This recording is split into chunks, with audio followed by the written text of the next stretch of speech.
పెద్దపల్లి రాజన్న రాసిన ప్రజాక్షరం తీసుకుందాం ఒకసారి. ఇవి నీళ్లు నమిలే రోజులు కావు తమ్మి, తొడగొట్టి బ్రతకడం నేర్చుకో, నిజాన్ని నిర్భయంగా చెప్పడం అలవాటు చేసుకో, అన్యాయాన్ని ప్రశ్నించడం మొదలుపెట్టు, ఎవరికో భయపడి వెయ్యేళ్ళు బ్రతుకు మీద ఆశ పెట్టుకోకు. అందరూ ఏదో ఒక రోజు పోయేటోళ్ళమే, కాకపోతే కొంచెం వెనుక ముందు. చరిత్రలో నువ్వు ఉండడం కాదు, నీకే ఓ చరిత్ర ఉండాలి. గడిచిన కాలం మళ్ళీ తిరిగి రాదు, క్షణం తీరిక లేకుండా గడపడం నేర్చుకో. 10 మందికి మేలు చేయకున్నా పర్వాలేదు, కానీ ఏ మనిషికి కీడు తలపెట్టే పని చేపట్టకు.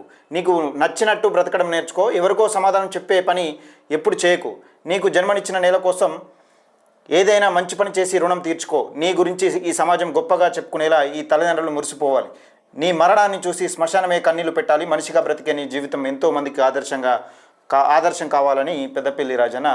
నిజంగా మనకు ఎప్పుడు కానీ ఎవరో ఏమో చేస్తారనో, లేకపోతే ఎవరో మన బ్రతుకులు మారుస్తారనో, ఎవరో మన జీవితాన్ని చక్కదిద్దుతారనో మనం ఎప్పుడు కానీ మన జీవితాన్ని ఇంకోళ్ళ చేతిలో పెట్టిన అవసరం లేదు. మన జీవితం మన కాళ్ళ మీద మనం నిలబడ్డప్పుడు స్టాండింగ్ ఒక్కనమే ఎదుగు చూడు. నిజంగా ఏ సపోర్ట్ లేకుండా ఒక్కనివి ఎదిగి చూడు, ఆ స్కిల్స్ వేరే ఉంటుంది. అది బ్రతకడం, నువ్వు ఒక్కనిగా జీవించడం, ఒక్కనిగా ఎదిరించడం, ఆ బ్రతకనేది నేర్చుకో. ఆ అందులో రాజసం ఇంకెన్నో ఉండదు. నిజంగా ఎవరో మన బ్రతుకులు మారుస్తానో, లేకపోతే నిజంగా జీవితంలో అయ్యో నా పని అయిపోయిందనో ఎప్పుడు కూడా అనుకోవద్దు. మనం మాట్లాడే ప్రతి మాట ప్రజల కోసం మాట్లాడాలి. లేకపోతే నిజాన్ని నిర్భయంగా చెప్పినప్పుడు నిన్ను ఎవ్వడేం చేయలేడు.